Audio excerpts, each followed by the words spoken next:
Hey, what's up everyone? As promised, I am going to do a little video about my two gimbals. So when I first started biking again, decided to really start filming trail in high definition, film it smoothly and make some decent production quality videos, I got a FeiyuTech. Actually, my wife got it for me for Christmas, which was awesome. And I think back then it was like $220 or something like that. So I got it, hooked it up to my chesty, and played with it for a little bit. Worked great. Took it on a ride. It worked great.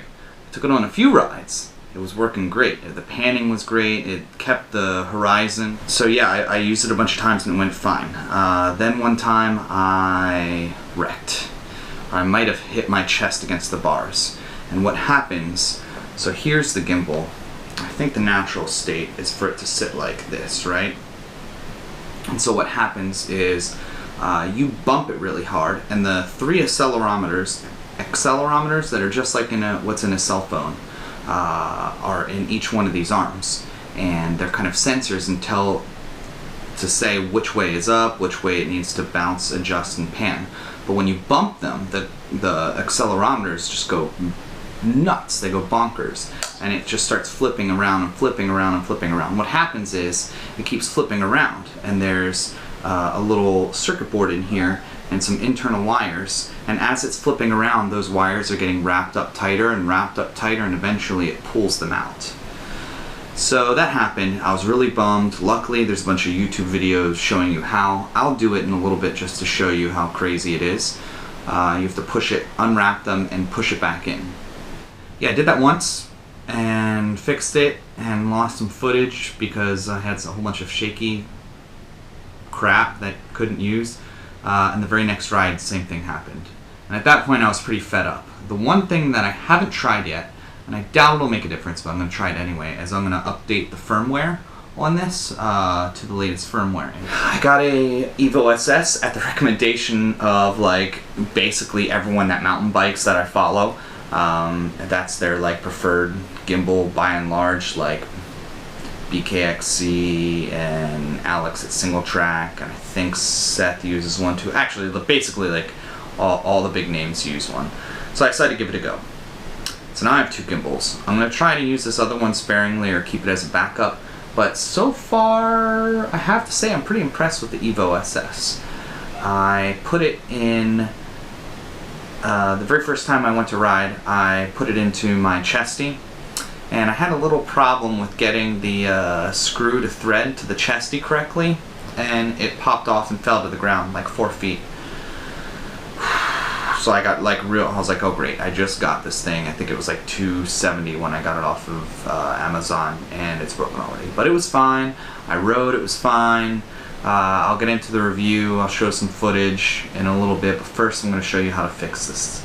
So like I said, this is the natural state of the gimbal. So you have one axis, you have two axes, it's forward and back, and then you have the other one, that's the stabilizer for the that's on the actual camera itself.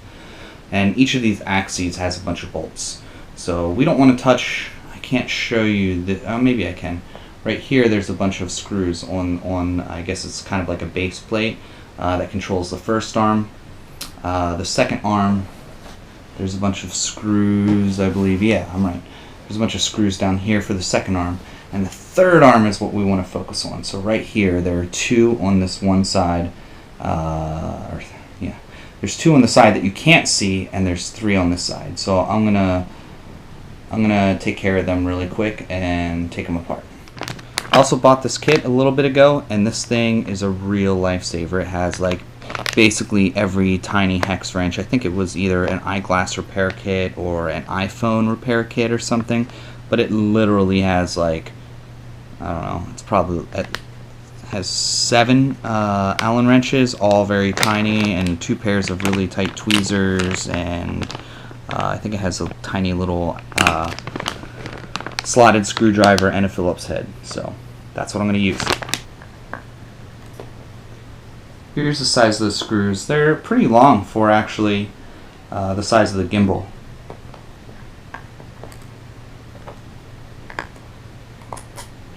Oh, in case you're curious, I don't know if you can see that, but that's the Allen wrench I'm using, and I'm not too sure what that means, but it might be useful information to know.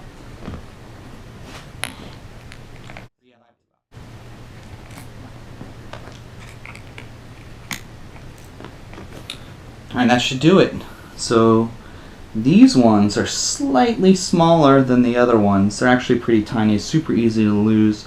I recommend using a some sort of tray or at least a very flat level surface so that they don't roll off the table and get lost forever in carpet or whatever your flooring is. Okay, so I have this thing apart in 3 pieces. As you can see,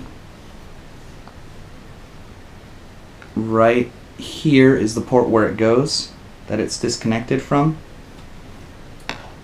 There's this little cap thing that goes on the side in here, and then here's the plug. Notice how these cables are like super wound up from the thing going berserk, and that's what happens. There just gets a lot of tension and it pulls it out. So you also notice that there's a lot of grease in here to keep this thing nice and compact and slick so it can keep rotating.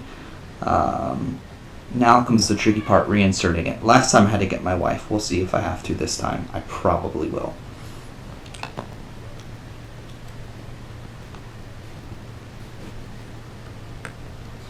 I actually decided that I'm not going to mess with it right now. I'm just gonna leave it be and wait until I get back from vacation. Alright, so on to the part where I do a review of the new gimbal. So it works great. The one thing that I found, and this is a con, is I feel like the panning is not that great. It's a little slow, although it is also feels really slow and sluggish on the FeiyuTech. I just feel like it's a little different, and also the horizon changes a little bit. Every now and then I find myself pushing the button to get it to unshift and then pushing it again to get it back. And then what that does is it should reinitialize the gimbal and recenter the zoom. It's not a big deal. It's actually pretty easy to do. I have to remind myself every so often to stop. Although it is Texas and summer, so I should be stopping regularly anyhow. So yeah, other than that, it seems to be great. Like I said, I dropped it already and it works great. Now I haven't really slammed into my handlebars from like getting stuck on a log or anything yet like I have before, so we'll see. That'll be the true test. I'm hoping that it won't freak out. It seems to be pretty durable, and one of the main reasons that I got this gimbal, besides everyone's recommendation, is that their customer service is in the US. If I have any problems with it, they'll address it directly. FeiyuTech, what you had to do is you had to send it back to them, pay custom, or pay about $45 in shipping, report it in customs as a gift, which seems kind of sketchy, so that on their end that they don't have to pay any sort of like customs tariff or anything like that. They fix it and then they send it back to you. But that's really long turnaround. I think it's like a 4 to 6 week turnaround, so I've been told. And I can't be without filming videos and uploading them for you guys for that long. So, oh, also another thing that I like about the Evo SS is that if I wanted to, which I don't really, because I have plenty of GoPro batteries, is that I can plug the gimbal directly into my camera and charge the camera while I'm riding off of the gimbal, which is wild. That's so crazy. But I don't do that because it actually, I have like 4 or 5 GoPro batteries at this point, but I only have 3 sets of those bigger gimbal batteries. So yeah, I hope this has been informative for you guys. It's been a real journey for me, figuring out how to operate the camera and how to best film things. So I'm starting to get the hang of it.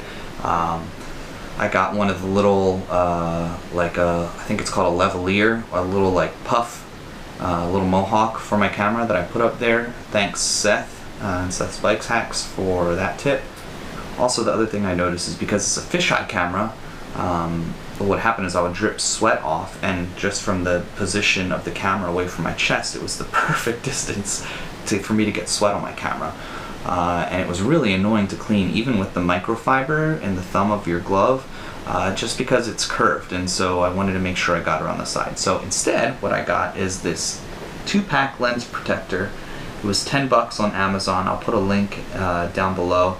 And you see it's flat, right? There's no curvature to it, and so that makes it really nice, because I put this thing on, not only do I protect my camera from getting the lens scratched or any of the plastic around the lens dinged up, but it also gives me a nice flat surface that I can use the back of my thumb, which has the microfiber on, just to wipe it off and clean it off. See, that's about all for the hacks that I have right now.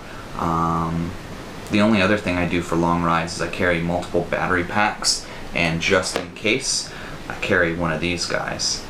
It's a Jockey portable battery, also has a flashlight inside. It's pretty nice. I use it on trips and carry it. It's pretty light as far as batteries go.